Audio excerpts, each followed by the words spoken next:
ഇവിടെ ഒരു fire fighter ആ തീപിടിച്ച ബിൽഡിങ്ങിൽ നിന്നും ഒരു കൊച്ചിനെ രക്ഷിച്ചുകൊണ്ട് താഴേക്ക് ചാടുന്നു. അങ്ങനെ ഇപ്പോൾ നോക്കിയാൽ ആ കൊച്ച് വളരെ സേഫ് ആയിട്ട് തന്നെ താഴെ എത്തിയിട്ടുണ്ട്. തന്റെ ശ്രമം വെറുതെ ആയില്ലെന്ന് മനസ്സിലാക്കിയ ഹീറോ ആ പെൺകുട്ടിയുടെ അടുത്ത് പോയി അവളുടെ പേരെല്ലാം ചോദിച്ചു. എന്നാൽ അവൻ ചോദിച്ചത് പോയിട്ട് അവനെ ആർക്കും കാണാൻ പോലും സാധിക്കുന്നില്ല.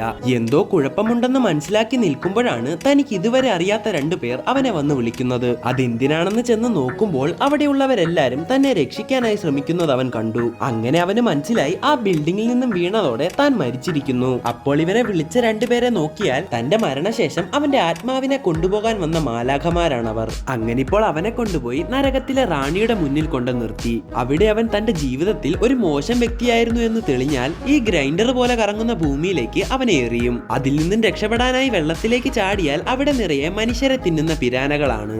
എന്നാൽ നമ്മുടെ ഹീറോ തന്റെ ലൈഫ് മുഴുവൻ മറ്റുള്ളവരെ രക്ഷിക്കാനാണ് ശ്രമിച്ചിരിക്കുന്നത്. ഇതെല്ലാം കണ്ട ആ റാണി താൻ എന്തിനാണ് അങ്ങനെ ചെയ്തതെന്ന് അവനോട് ചോദിച്ചു. പണത്തിന് വേണ്ടിയാണ് അവൻ ചെയ്തതെന്ന് പറഞ്ഞപ്പോൾ അവരുടെ മുഖം മാറി. കാരണം പണത്തിന് വേണ്ടി ചെയ്യുന്നതെല്ലാം ഒരു പാപമായിട്ടാണ് കണക്കാക്കുന്നത്. അങ്ങനെ അവനെ ഇപ്പോൾ ആ ഗ്രൈൻഡറിലേക്ക് ഇടാൻ ആ റാണി തീരുമാനിച്ചു. എന്നാൽ നമ്മുടെ ഹീറോ പൈസയ്ക്കായി പല ജോലികളും ചെയ്തിട്ടുണ്ട്. അതെല്ലാം അവന്റെ അമ്മയുടെ ചികിത്സയ്ക്കും തന്റെ അനിയന്റെ പഠിപ്പിനും വേണ്ടിയാണെന്ന് അറിഞ്ഞതോടെ നരകത്തിലെ റാണി അവനെ വെറുതെ വിടുന്നു.